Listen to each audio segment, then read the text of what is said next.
Now keep your hand in the air if you're experiencing stress right now. I like you people, you're very nice, because you're very human. I once asked that question of one group, and no one put up their hand. And I just stood there, thinking to myself, is today the day I'm abducted by aliens? It's terrible, but it's good. I'm glad you're very human. Contest chair, fellow Toastmasters, welcome guests. We do need a minimum amount of stress in order to strive for our goals, reach our dreams. But when stress reaches too high a level and it's too frequent, what happens? Heart failure. Panic. Panic. Ulcer. Pardon me? Ulcers. Ulcers. Health problems, exactly. We get all kinds of health problems. So what we need to do is we need to find a way to manage stress, to keep it from attacking us in these health ways.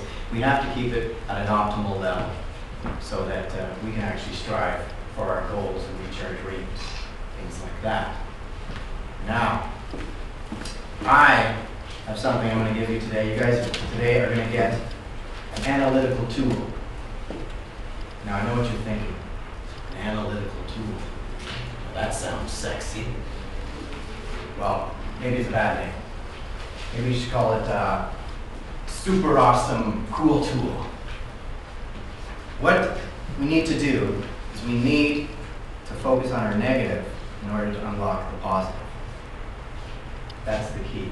Now, in the handout there, I'm just going to go over a quick overview of what we're about to do. We're going to do to stress is we're going to laugh at stress. You can see there's an acronym of LAUGH, L-A-F-F. That's the way I learned how to spell laugh growing up in Scarborough. Actually, it's not true. We didn't have spelling in Scarborough.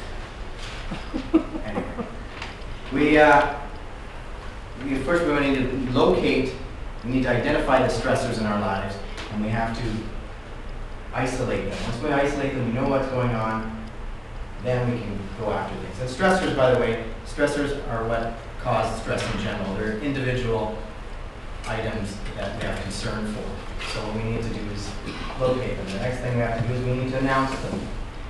Following that, we need to find out, it's a discovery, that it is actually less significant or non-significant in our lives altogether.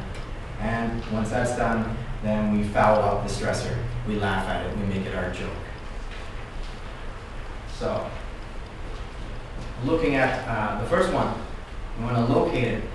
In terms of stress, who here can tell me what are the most damaging emotions? Fear. Anything else? Sleepless nights. Sleepless nights. Anger. Anger. I get a lot of anger from sleepless nights. Anxiety. Anxiety. So you got a few things there, mainly like fear and anger. And when we're trying to locate what our stressors are, when you think fear and anger, what am I really afraid of? What am I really angry of? Those seem so obscure and so huge, you sometimes can't pinpoint it.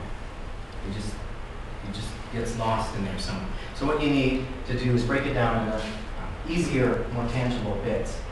And as I've got written there, in terms of fear, you think of it as a worry, or you think of it as something that's confusing.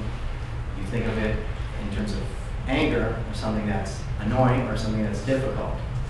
Now if, for example, to illustrate, I've got 3 sons, so therefore I have a lot of anger and fear in my lives. I mean, when you're a parent, the best thing about being a parent is you finally have a decent excuse for having no social life. My 5-year-old the other night wasn't eating his dinner, and it's just to preface this, it's awesome when a child makes a grown-up look like a total goof. My 5-year-old, he's not eating his dinner the other night, and my mom was over, she started to tease him. What's the matter? You like to sleep on an empty stomach?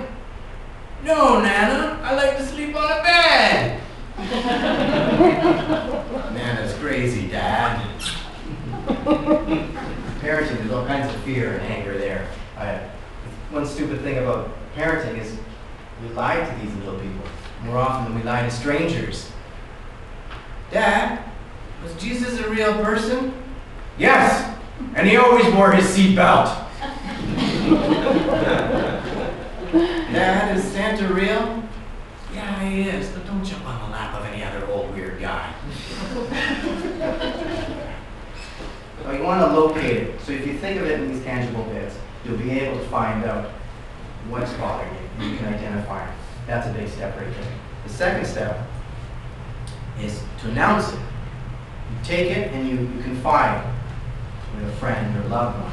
Once you take it and you put it out there and you say what worries me, what angers me, the stress all of a sudden it loses magnitude. And you have to share your pain.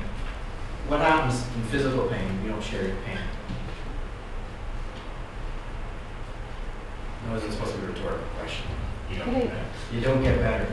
A lot of the time, too, the threshold for pain goes up. You can accept more. It starts off with a headache or joint pain.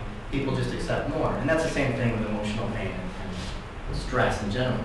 Your threshold goes up, which is not good. Right?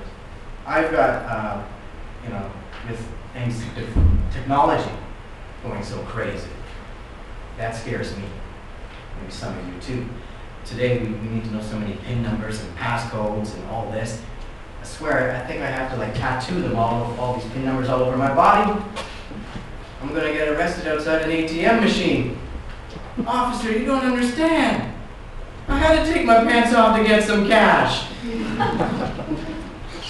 gotta get your fears out, even if they're irrational. You gotta get them out. You gotta expose them. That's why a lot of the time we don't want to expose our fears, because for fear, that sounds stupid.